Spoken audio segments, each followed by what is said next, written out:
Jake Morrison stared at the screens in front of him. Deep inside the moon, his control room buzzed with quiet activity. For 30 years, he had watched the stars and listened to the empty space around Earth. Today felt different. "Captain Morrison, you need to see this," said Dr. Lisa Carter. She walked over to his chair, her face pale. Lisa had been studying alien signals for most of her life. She knew what normal space looked like on their sensors. Jake turned to look at her data. Strange. Waves of energy were moving toward their solar system. The waves looked familiar, but that was impossible. No human ship had left Earth in 20,000 years. "Where did you first detect this?" Jake asked. "About 6 hours ago.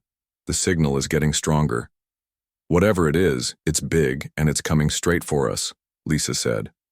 Her hands shook as she pointed to the screen. Commander Ben Taylor walked into the room. He was in charge of protecting Earth from any threats. His job had been quiet for decades, but he always stayed ready. "What's the situation?"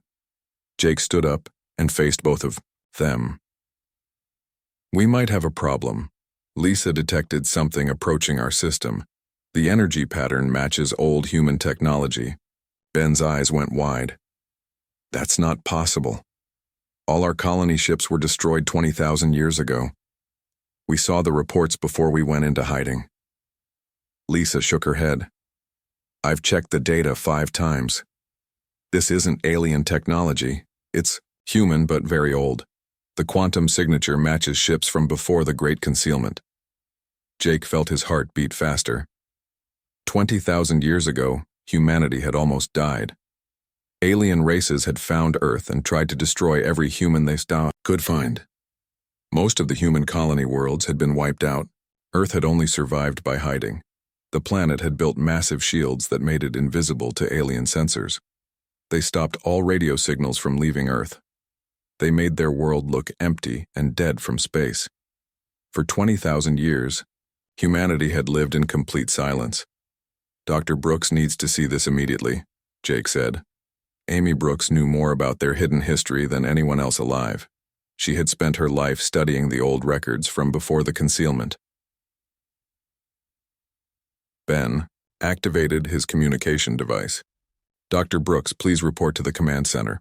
Priority 1. While they waited, Lisa continued studying the approaching signal. "Captain, the object is still 3 days away, but I can tell it's damaged. The energy output keeps changing, like something is broken." Dr. Amy Brooks arrived 20 minutes later. She was older than the others, with gray hair and tired eyes. Amy had read every surviving record from humanity's golden age. She knew about the colony ships, the first contact with aliens, and the terrible war that followed. "Show me what you found," Amy said. Lisa displayed her data on the main screen. Amy studied the numbers and patterns for several minutes without speaking. Finally, she turned to face the group. "This is the quantum signature of the colony ship, New Horizon. It was launched in 2847, carrying 50,000 colonists to the Kepler system. We lost contact with it during the alien attacks." Jake felt cold. "You're saying one of our colony ships survived?" "More than survived." "It's coming home," Amy said. "But this creates a massive problem. If that ship uses any active sensors or sends any radio signals, every alien race in this part of the galaxy will know we're here." Ben immediately understood the danger. "We need to contact the Council. They have to decide what to do." The Council was Earth's secret government. 12 people who made all the important decisions about keeping humanity hidden. They had not faced a crisis like this in thousands of years. Jake opened a secure channel to the Council chambers. Within an hour, all 12 members had gathered in their underground meeting room. The session was classified at the highest level. "Council members," Jake began, "we have detected a human colony ship approaching Earth. Dr. Brooks has confirmed it's the New Horizon, lost 20,000 years ago during the Alien War." Council leader Margaret Stone spoke first.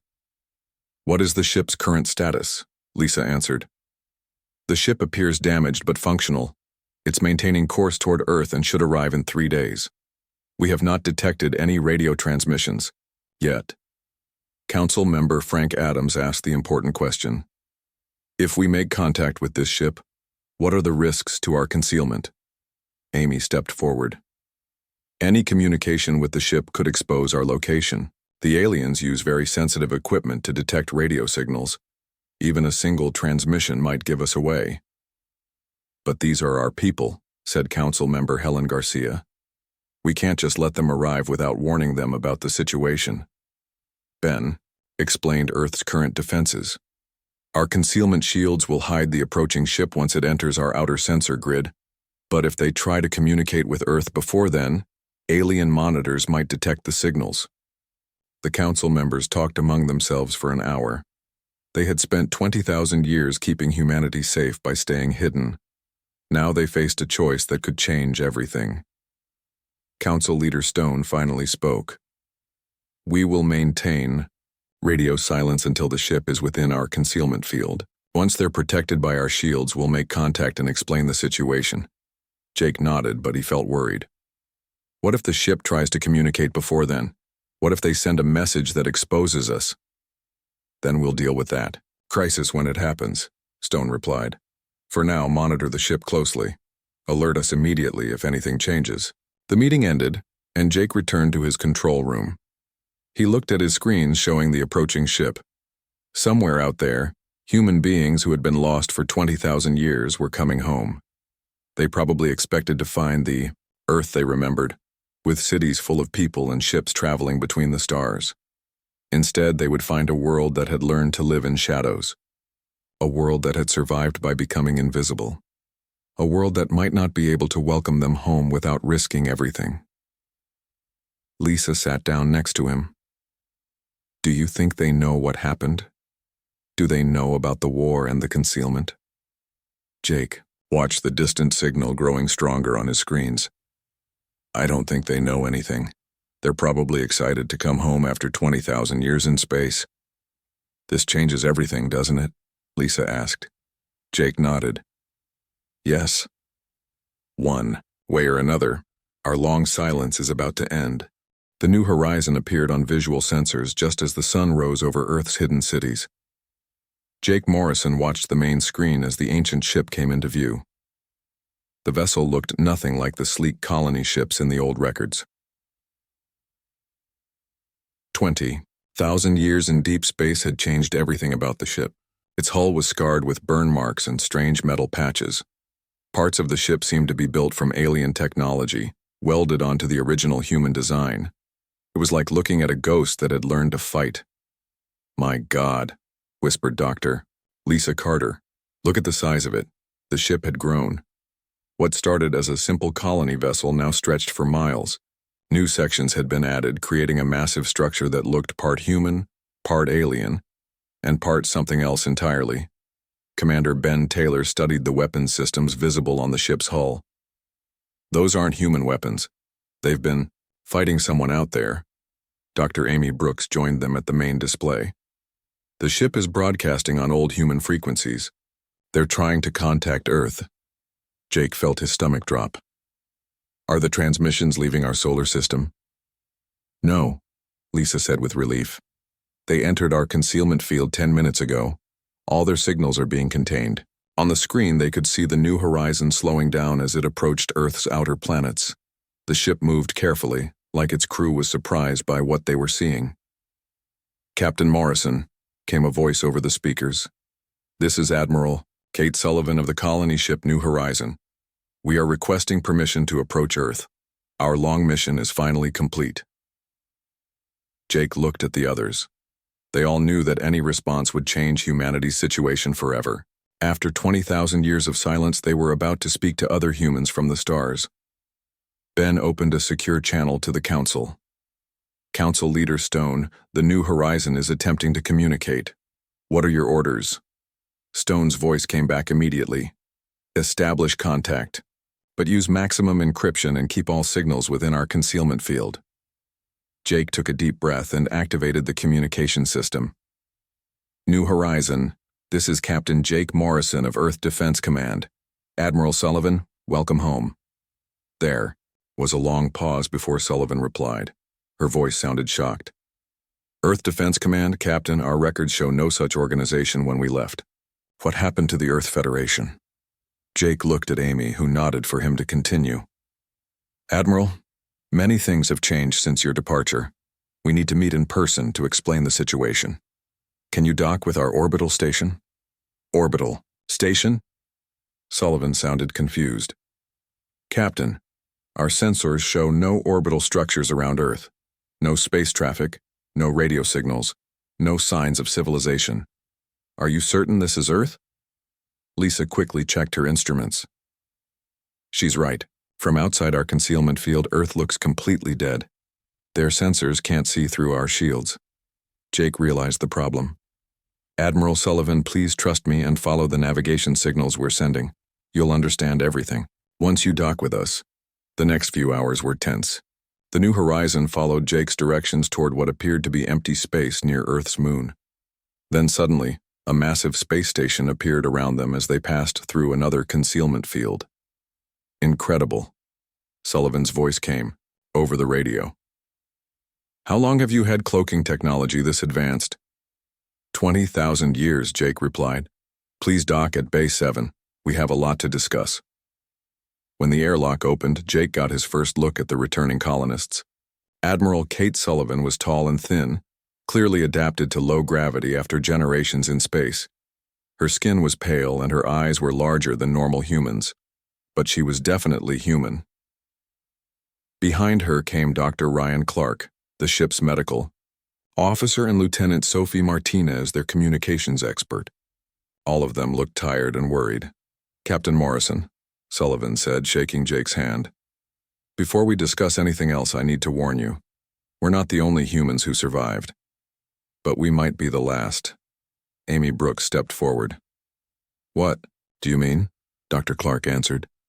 We've spent 20,000 years traveling between human colony worlds. Every single one has been destroyed. 12 colonies, over 200 million people, all gone. Ben felt his blood go cold. Destroyed by who? They call themselves the Vorac Collective, Sullivan said. They're part machine, part biological creature. They consume entire civilizations and use them to make more of themselves. Lisa asked the question everyone was thinking. Are they following you? Lieutenant Martinez nodded grimly. We managed to escape from the Kepler system 3 months ago, but they have our quantum trail. They'll follow us here eventually. Jake sat down heavily. How much time do we have? Maybe a year, maybe less, Sullivan said. Captain, I don't understand what happened to Earth. When we left, humanity controlled dozens of star systems. We had the most advanced technology in the galaxy. Now I find you hiding like frightened animals. Amy explained about the Great Concealment. She told them about the first contact with hostile aliens, the war that nearly destroyed humanity, and the decision to go into hiding. You've been hiding for 20,000 years? Dr. Clark asked in disbelief. It kept us alive, Ben said. While other species fought and died, we survived and grew stronger.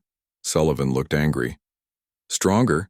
You have one world and a space station. The Vorac have conquered half the galaxy. When they arrive, what can you possibly do against them? Jake smiled for the first time since the crisis began. Admiral, you've been away for a long time. Would you like to see what we've built while you were gone? Over the next several hours, Jake and his team showed the colonists Earth's true capabilities. Hidden throughout the solar system were weapons, shields, and ships that had been disguised as natural objects for thousands of years. Asteroids that were actually battleships, moons that contained massive energy cannons, space stations built inside comets, an entire fleet hidden within the rings of Saturn. This is impossible, Dr. Clark whispered as they viewed the secret installations. Amy smiled. 20,000 years is a long time to prepare for war. Sullivan studied the tactical displays. You've turned your entire solar system into a fortress. More than that, Jake said. We've learned how to fight without being detected. Every weapon system is designed to look natural until the moment it's activated. Ben showed them the defensive networks. We've been ready for this war since before you were born. We just didn't know when it would come. Lieutenant Martinez looked at the data in amazement. You've been planning this for 20,000 years? Not planning, Amy corrected. Preparing.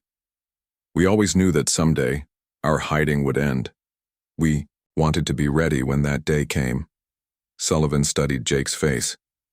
The Vorac are coming. When they arrive, they'll expect to find a defenseless world. Then they're going to be very surprised, Jake replied. Dr. Clark asked, "What do you need from us?" "Everything you know about Vorac technology and tactics," Ben said. "Your people have been fighting them. We need that knowledge." Sullivan nodded. "We'll give you everything. But Captain, you need to understand what we're facing. The Vorac don't just conquer worlds. They consume them completely. They turn entire populations into part of their collective mind." Jake looked out at Earth through the station's windows. Below them, billions of people lived their lives in hidden cities, unaware that their long period of safety was about to end. "Then we'll make sure they never get the chance," he said. "Admiral, welcome home. Now let's prepare for war." General Paul Harris stood in the deepest command center on Earth, 3 miles below the surface. Around him, hundreds of officers worked at stations that had been waiting 20,000 years to be used. Today, those stations came alive as humanity prepared for its greatest test. "General, the colonist debriefing is complete," reported Dr. Nancy Foster, Earth's top expert on quantum communications. "Admiral Sullivan's data is worse than we expected." Harris looked at the tactical display showing the galaxy. Red zones marked areas controlled by the Vorac Collective. In the past 5,000 years, they had consumed over 300 civilizations. "How many human survivors are on their ship?" Harris asked. 47,000, Nancy replied. "They're the last survivors from 12 different colony worlds. Everyone else is dead." The weight of that number hit Harris hard. Millions of humans had died while Earth stayed hidden. Now the survivors had led their enemies straight to humanity's last stronghold. Admiral Kate Sullivan entered the command center with Captain Jake Morrison and Dr. Amy Brooks. Sullivan looked tired, but her eyes were sharp with determination. "General Harris," Sullivan said, "my people are ready to share everything they know about the Vorac. But first, I need to understand something. Why didn't Earth help us? We sent distress calls for months before our colonies fell." Harris felt the weight of 20,000 years of difficult decisions. "Admiral, we never received your distress calls. Our concealment systems block all incoming transmissions to protect our location. You chose to stay hidden while we died, Dr. B." Ryan Clark said angrily as he joined the group. Amy Brooks stepped forward. "Doctor, Earth's population was 3 billion when you left. Now it's 40 billion. While you were fighting and dying, we were growing stronger and preparing for this moment." Sullivan studied the command center around her. "You knew this day would come." "We hoped it wouldn't," Harris admitted. "But we prepared as if it would. Every person on Earth has been trained for war. Every city has weapons and shields. Every child learns to fight." Nancy activated the main display, showing Earth's hidden defensive systems. "Admiral, what you see here represents 20,000 years of constant preparation. We've built the most advanced military in galactic history." The display showed weapons platforms hidden throughout the solar system, asteroid mining stations that were actually battleships, research facilities that were really weapons factories. Earth itself was surrounded by layers of defensive shields disguised as natural phenomena. "This is incredible," Lieutenant Sophie Martinez whispered. "How did you hide all of this?" Jake answered, "Every structure is designed to look natural from the outside. Our ships appear to be asteroids. Our weapons platforms look like space debris. Our communications use quantum channels that can't be detected." Harris brought up detailed files on the Vorac Collective. "Admiral, we need to know everything about their technology, their tactics, and their weaknesses." Sullivan nodded and began her briefing. "The Vorac are a collective intelligence. Millions of individual creatures linked by quantum communication. They share thoughts and memories instantly across vast distances. That's their strength," Dr. Clark added. "But it's also their weakness. If you can disrupt their quantum network, their coordination collapses." Amy leaned forward with interest. "How do you disrupt it?" "We tried many things over the years," Sullivan said. "Electromagnetic pulses, quantum interference, targeted viruses. Nothing worked for long. They adapt too quickly. Nancy studied the Vorac technology data. Wait, these quantum frequencies. We might be able to generate a disruption signal using our deep space communication arrays. Harris saw the possibility immediately. Explain. Our concealment technology uses quantum field manipulation, Nancy said excitedly. If we reverse the process, we could create massive interference in their network. Sullivan looked skeptical. We tried similar approaches. The Vorac have countermeasures. But you didn't have our level of technology, Amy pointed out. We've been advancing our quantum systems for 20,000 years without interruption. Jake brought up Earth's communication network on the display. Nancy, what would you need to generate this disruption signal? Every quantum array in the solar system, all linked together and broadcasting on the same frequency, Nancy replied. It would be the most powerful quantum transmission in galactic history. Harris saw the problem immediately. That kind of transmission would be visible across half the galaxy. Every alien race would know we're here. It doesn't matter, Sullivan said grimly. When the Vorac arrive, our location will be exposed anyway. At least this way we might have a chance to fight them. Commander Ben Taylor entered the command center with urgent news. General, our deep space sensors have detected quantum disturbances at the edge of our system. Something big is coming. Harris felt his heart rate increase. How much time do we have? Based on the disturbance patterns, maybe 6 months, Ben replied. Sullivan looked surprised. That's much faster than expected. They must have improved their tracking technology. Harris made the decision that would end humanity's long hiding. All right, we accelerate our preparations. Admiral Sullivan, I'm giving you command of our colonial integration program. Your people have combat experience we need. What about the quantum weapon? Nancy asked. Begin construction immediately, Harris ordered. If we're going to reveal ourselves to the galaxy, we might as well make it count. Over the following weeks, the New Horizons survivors were integrated into Earth's military structure.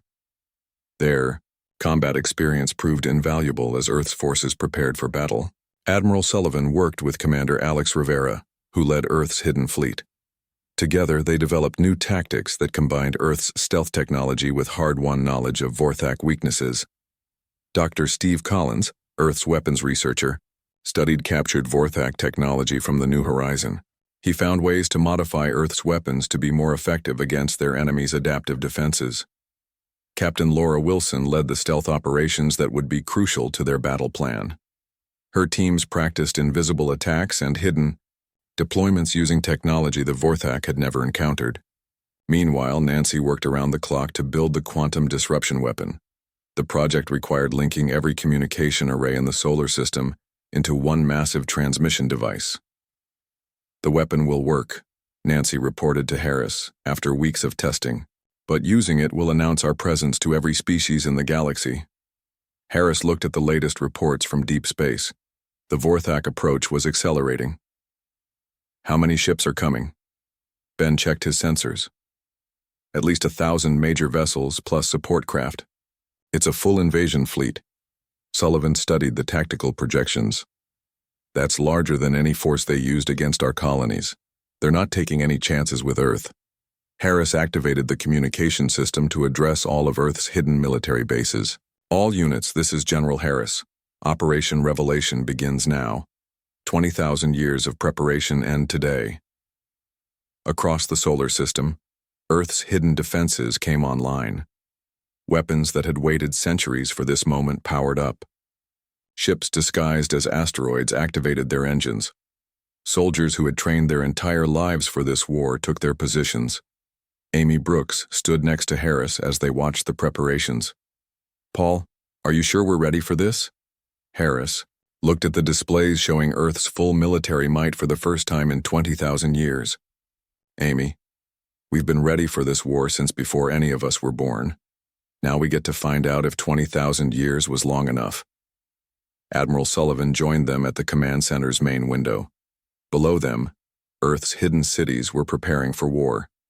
Above them, space filled with ships that had been invisible just hours before. General, Sullivan said, whatever happens, humanity will not go quietly into the darkness. Harris nodded.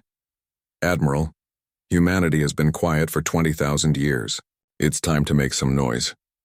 Commander Alex Rivera floated in the command center of the battleship Defiance, hidden inside what appeared to be a simple asteroid. Around him, his crew worked at stations that had been disguised as mining equipment for over 5,000 years. Today, those disguises would be dropped forever. Commander, Vorac scouts have entered the outer system, reported his tactical officer. 3 ships, standard reconnaissance pattern. Alex activated his communication link to General Harris on Earth. General, the enemy advance guard has arrived. Should we engage? Negative, Harris replied. Let them see what they expect to see. An empty, dead solar system. When their main fleet arrives, then we show them what we really are. Alex understood the strategy. For 20,000 years, humanity had perfected the art of appearing weak while growing strong. The Vorac scouts would report back that Earth was defenseless, leading their main fleet into the trap. Admiral Kate Sullivan's voice came over the secure channel from the New Horizon. Alex, remember what I told you about their scanning methods. They'll probe every planet and moon looking for life signs. Our concealment fields will hold, Alex replied confidently. They can scan all they want. They'll find nothing but rocks and empty space. Dr. Steve Collins joined the communication from his research station. Commander Rivera, the weapon modifications are complete. Every ship in the fleet now has anti-Vorac capabilities. Alex smiled grimly. Steve had spent months studying the alien technology brought back by the colonists. He had found ways to make Earth's weapons far more effective against Vorac defenses. What about their adaptive shields? Alex asked. That's the beauty of it, Steve explained. Their shields adapt to energy patterns they've seen before, but they've never seen our technology. It will take them time to adapt, and we won't give them that time.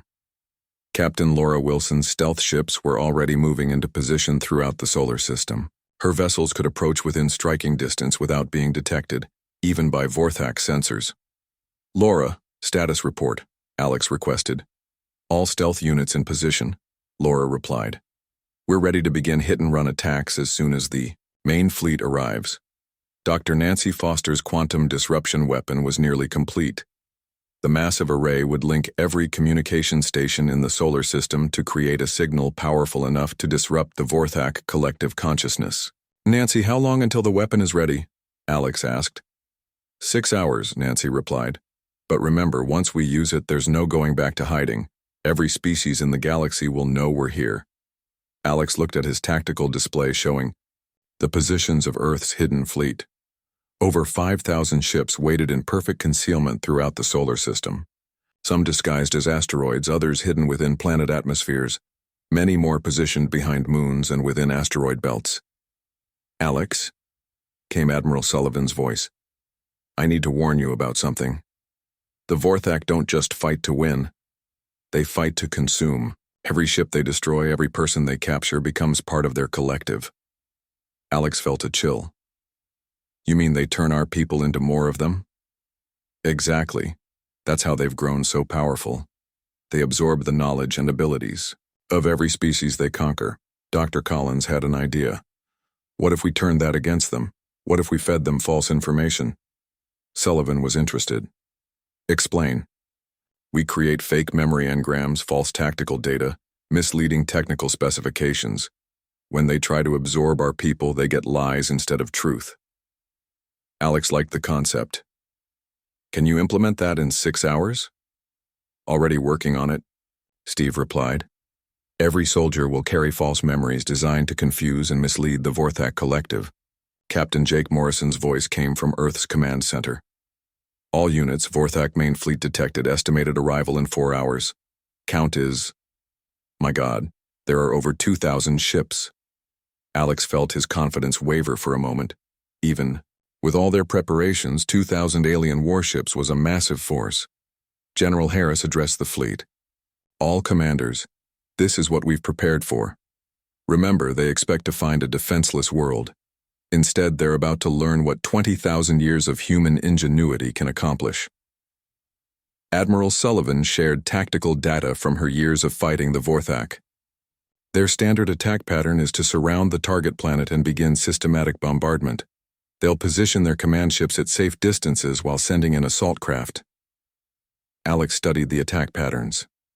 That works in our favor. When they spread out to surround Earth, they'll be in range of our hidden positions throughout the system. Laura Wilson's stealth ships began their preliminary movements. Alex, my scouts report the Vorac fleet is maintaining tight formation. They're being careful. They learned to be careful from fighting us, Sullivan said. They know humans are dangerous even if they think Earth is defenseless. Dr. Nancy Foster reported from the quantum weapon array. Final calibrations complete. The disruption weapon is ready. General Harris, I need authorization to begin the targeting sequence. Harris's voice was steady. Authorization granted. Nancy, prepare to give them the biggest surprise in galactic history. Alex watched his sensors as the Vorac fleet approached. The alien ships were massive, each one larger than Earth's biggest battleships. But size wasn't everything. Humanity had learned to fight smart instead of big. All units, prepare for Operation Revelation, Alex announced to the hidden fleet. In 1 hour, humanity ends its silence. Commander Ben Taylor reported from Earth's defense grid. Alex, planet-side defenses are online. Every major city has shield generators and weapon platforms ready for activation. Alex was amazed by the scope of Earth's preparations, not just space-based defenses but planetary weapons systems hidden for millennia. Every human settlement was ready for war. Ben, what about civilian evacuation? Already complete, Ben replied. Every non-combatant is in underground bunkers with full life support. Earth's surface is clear for combat operations. Admiral Sullivan's medical officer, Dr. Ryan Clark, had been working with Earth scientists to prepare for Vorac biological weapons. Alex, we've developed countermeasures for their assimilation technology. Our people won't be easy to convert. Alex felt proud of his species. 20,000 years of preparation had made humanity ready for anything their enemies could throw at them. 30 minutes until contact, reported his tactical officer. Alex opened a channel to all ships in the hidden fleet. Commanders, in a few minutes we reveal ourselves to the galaxy. Remember, we're not just fighting for Earth. We're fighting for every species the Vorac have enslaved. Today we show the galaxy that humanity has returned. Captain Laura Wilson's stealth ships were now in perfect position. Alex, I have clear shots at their command vessels. Give the word and we can take out their leadership before they know we're here. Alex coordinated with General Harris. General, recommend we begin with stealth strikes followed by quantum weapon activation. Agreed, Harris replied. All units, commence Operation Revelation. Show them what humanity has become. Alex felt 20,000 years of preparation reaching its moment. Laura, begin stealth attacks. Nancy, activate the quantum weapon. All ships prepare to drop concealment on my mark. The hidden war was about to become very visible. Alex smiled as he prepared to give the order that would announce humanity's return to the galaxy. All units, this is Commander Rivera. 20,000 years of silence end now. Attack. The Vorac fleet commander studied the readings from his scouts. The third planet showed no signs of technology or civilization, perfect for easy conquest and absorption into the collective. His 2,000 ships moved into standard attack. Formation around the lifeless world. Begin planetary scan, the commander ordered through the collective link. Prepare for surface bombardment. That's when everything went wrong. Captain Laura Wilson's stealth ship struck first. Invisible until the moment they fired, 20 vessels appeared within the Vorac formation and unleashed concentrated firepower on the command ships. The alien commander watched in shock as his flagship's shields collapsed under weapons fire that seemed to come from empty space. Impossible, he transmitted to the collective. There are no ships here. Dr. Nancy Foster activated the quantum disruption weapon at that exact moment. Every communication array in Earth's solar system linked together and broadcast a massive interference signal directly into the Vorac collective consciousness. The effect was immediate and devastating. 2,000 alien ships suddenly lost their shared connection. Individual Vorac commanders found themselves alone in their thoughts for the first time in their lives. Panic and confusion spread through the fleet as they struggled to coordinate. without their collective link. Commander Alex Rivera gave the order he had been waiting his entire life to give. All units, drop concealment. Show them what we really are. Throughout the solar system, humanity's true strength revealed itself. Asteroids transformed into battleships as their rocky shells fell away. Hidden weapon platforms emerged from behind moons and planets. The gas giant Saturn's rings suddenly blazed with energy as thousands of concealed ships activated their engines. Admiral Kate Sullivan watched from the new horizon as Earth's hidden fleet materialized around the confused Vorac force. "Incredible," she whispered. "It's more than we ever imagined." The Vorac commander tried to restore order to his fleet, but the quantum disruption made coordination impossible. His ships fired randomly at targets they couldn't identify, while Earth's forces struck with perfect precision. General Paul Harris coordinated the battle from Earth's command center. "Alex, begin Phase 2. Target their heavy cruisers." "Commander." Rivera's hidden fleet executed maneuvers they had practiced for thousands of years. Ships that appeared to be simple asteroids revealed massive weapon arrays and tore through Vorac battle lines. The aliens found themselves surrounded by enemies that had been invisible moments before. Captain Jake Morrison activated Earth's planetary defenses. The planet's surface erupted with weapon emplacements that had been disguised as natural formations. Mountain ranges revealed themselves as massive artillery platforms. Ocean floors opened to release submarine battleships. The sky filled with defensive satellites that materialized from what had appeared to be space debris. The Vorac tried to adapt, but Dr. Steve Collins's weapon modifications proved devastatingly effective. Every human weapon had been designed to exploit weaknesses in Vorac technology that the aliens didn't even know they had. "Their shields can't adapt fast enough," Steve reported with satisfaction. "Our weapons are cycling through frequencies, faster than their defenses can respond." Admiral Sullivan led the New Horizon and its escort ships into the heart of the battle.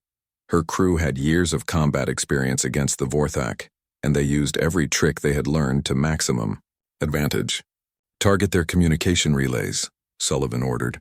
"Keep them from re-establishing their collective link." Dr. Ryan Clark monitored the battle from the medical bay. "Kate, their boarding parties are trying to reach our ships, but our countermeasures are working. They can't assimilate our people. The Vorac had never faced an enemy like this. Every tactic they tried was met with perfect countermeasures. Every weapon they deployed was answered by superior technology. Humanity had spent 20,000 years studying war, and it showed. Commander, Ben Taylor's defense forces protected Earth itself as Vorac assault ships tried to reach the planet's surface. But the aliens found themselves flying into carefully prepared kill zones, where hidden weapons destroyed them before they could land. "Not one enemy ship is getting through," Ben reported to General Harris. "Our planetary defenses are holding perfectly." Captain Laura Wilson's stealth ships continued their hit-and-run attacks throughout the battle. "Alex, the Vorac are trying to retreat. Should we let them go?" Alex looked at Admiral Sullivan, who shook her head firmly. "If even one ship escapes, they'll warn the rest of the collective about our capabilities. We can't let any of them leave." Dr. Nancy Foster adjusted the quantum weapon to prevent Vorac ships from entering faster than light travel. "I'm jamming their jump drives. Nothing leaves this system without our permission." The battle raged for 6 hours, but the outcome was never in doubt. Humanity's hidden preparations proved overwhelming against an enemy that had expected easy victory. One by one, Vorac ships were destroyed or disabled by weapons they couldn't understand and tactics they couldn't counter. The alien commander's ship was the last to fall. As his vessel broke apart around him, he transmitted a final message through the failing collective link. The humans, they were never hiding. They were preparing. General Harris watched the tactical display as the last Vorac ship went dark. "All units, report status." Across the solar system, human commanders reported minimal casualties and complete victory. Not a single Vorac vessel had escaped to warn their collective about Earth's true capabilities. Admiral Sullivan felt tears in her eyes as she realized what had happened. "It's over. After 20,000 years, we actually won." Jake Morrison, stood next to General Harris as they surveyed the aftermath of the battle. Floating throughout the solar system were the remains of the largest Vorac fleet ever assembled, all destroyed by a species the aliens had thought was extinct. "Paul," Jake said, "what do we do now?" "The galaxy will know we're here." Harris smiled, for the first time in months. "Jake, humanity has been silent for 20,000 years. I think it's time we had some conversations."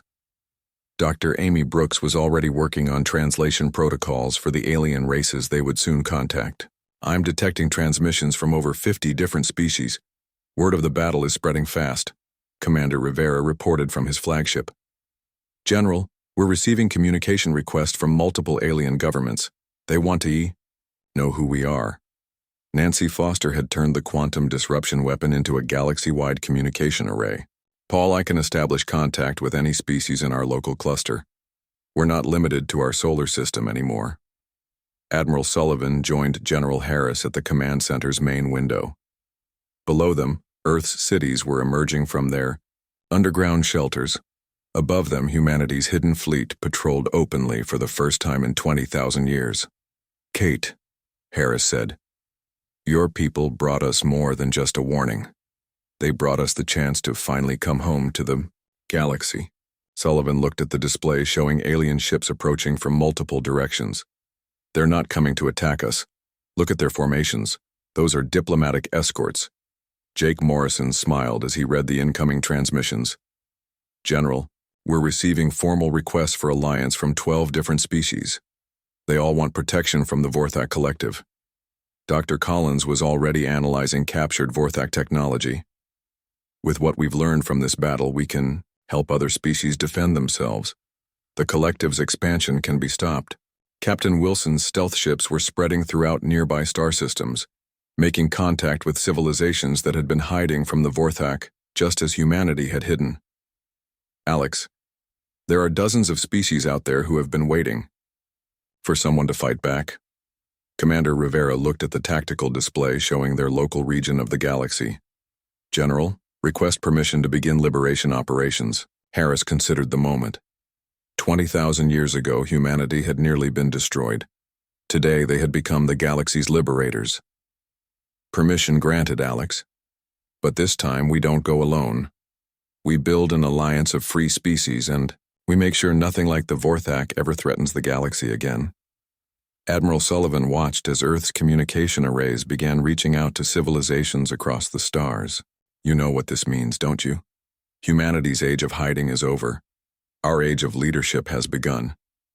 General Harris nodded as he watched the first alien diplomatic ships entering Earth's solar system under escort by human vessels. "Kate, we've been preparing for this war for 20,000 years. Now we get to prepare for peace." 6 months later, Captain Jake Morrison stood on Earth's surface in the capital city of New Geneva. Above him, ships from 40 different species traveled freely through a solar system that had been empty and silent for 20 millennia. The galaxy was learning that humanity had never been hiding in fear. They had been waiting, preparing, and growing strong. Now the long silence was over, and the stars themselves would never be the same. The ghost ship had brought more than survivors home.